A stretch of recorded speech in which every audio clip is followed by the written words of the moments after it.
Tennessee Senator Bill Hagerty, who also serves on the Senate Foreign Relations Committee, joins us now live. Good morning, Senator. So let's start with this. I mean, your colleagues on the Foreign Relations Committee, Democrat Senator Tim Kaine, introduced a resolution that would prevent the president from making the decision on war with Iran. Bernie Sanders, something similar that would bar military funding. I mean, where was this opposition when Democrats were using in serving as commander-in-chief? Well, actually, I wish we'd heard from them, because what the Democrats did when they were in power is actually embolden Iran to do exactly what they're doing. If you think about it, I worked in President Trump's first administration as U.S. ambassador. We put the maximum pressure campaign on Iran. They were running out of money. They were broke. What does Biden do? Comes back in and reimplements the Obama policies. Flush with cash, Iran begins to peddle terror throughout the Middle East. That brought us the October 7th, 2023 massacre in Israel. The Houthis basically shut down the Red Sea. The Iranians have been fomenting terror all around the region. The time has come for this to stop. Israel has stepped up and put Iran in a very difficult situation. President Trump has some very important cards right now, and I don't think the Senate should be interfering with him. I think this can be resolved in days. And there's obviously a huge difference between the president sending in bombs to take out nuclear sites than putting American boots on the ground, ending with the occupation of an entire country. I can see congressional approval for a more serious military operation, but as Majority Leader Thune said, these resolutions are putting the cart ahead of the horse. Your thoughts? I think you're exactly right. What we have right now is a negotiation. I think the Iranian hand gets weaker by the day. Every missile they shoot is one less that they have in their stockpiles. They can't replenish. Every time they shoot, they're identifying a launch site that the Israelis can take out. The story is getting worse and worse and worse for the Iranian regime. I think the Ayatollahs need to hear it loud and clear. President Trump has been consistent in what he's said for both the 45 term and the 47 term. Iran will not have a nuclear weapon.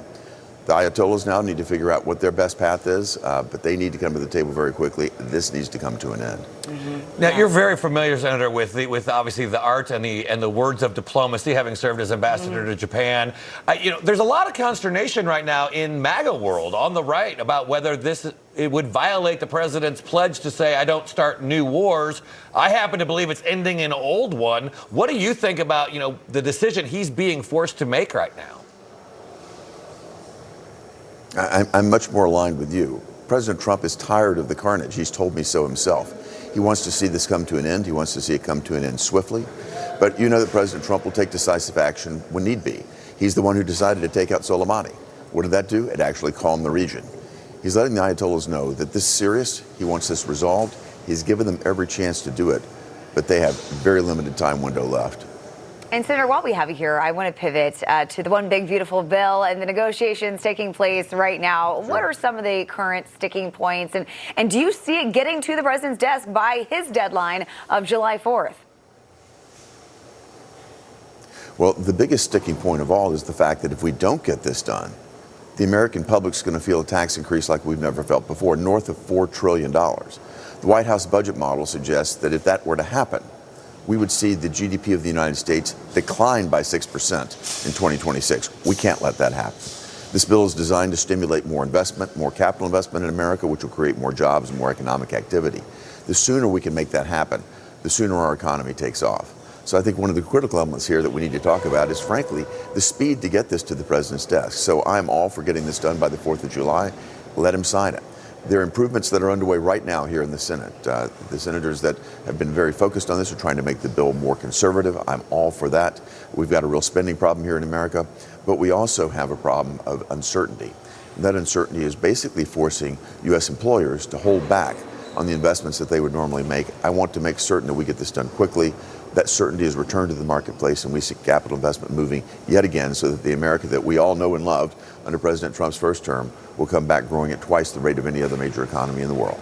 Yeah, Senator, in the last 30 seconds I have no doubt that you guys in the Senate will get to 50 votes, the minimum needed to get this thing across the line, but it only passed with one vote in the House. Do you worry that any of these changes are going to unravel that very slim majority that got that thing through the House of Representatives?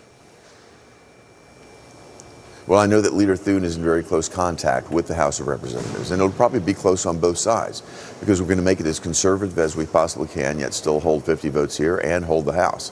So that's the negotiation that's taking place. It's complicated, but I think everybody understands the timelines, and I think everyone understands how crucial it is to get this done. Senator Bill Hagerty, great to have you with us this morning. Thank you so much for taking the time. Great to be with you.